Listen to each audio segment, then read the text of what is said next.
La compo des médias pour le match de ce soir, 19 h contre le Havre. Nice Matin et l'équipe nous annoncent tous les deux le retour du 4-4-2, malheureusement. J'ai longtemps espéré qu'on puisse retrouver un 4-3-3 avec le retour de Camara, mais non, puis les deux médias, pour l'instant, partent pas là-dessus.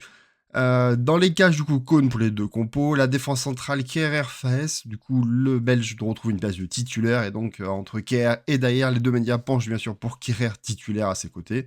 Pour le côté droit, pas de Vanderson pour les deux médias. D'un côté, Thésée, de l'autre, Ouattara. Ouattara qu'on retrouve pour l'équipe du coup de l'autre côté à la place de Caio Henrique. Voilà, donc. Le milieu de terrain est identique pour les deux compos. L'un est un plat, l'autre est en losange. Je me retrouve nos 4 fantastiques de la saison dernière, à savoir Zakaria, Kamara, Golovin et Akliouche. Donc normalement c'est censé être notre point fort qu'on retrouve enfin. On peut espérer que les résultats suivent aussi.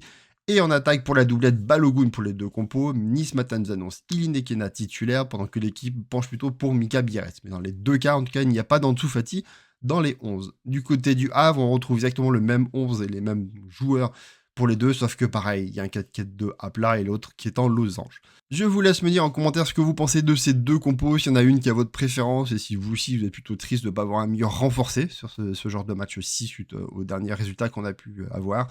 Et on va espérer du coup une victoire assez primordiale pour la lutte contre la relégation, parce que je rappelle que l'Havre est juste derrière nous à 4 points, et donc en cas de défaite, il reviendrait complètement sur nous.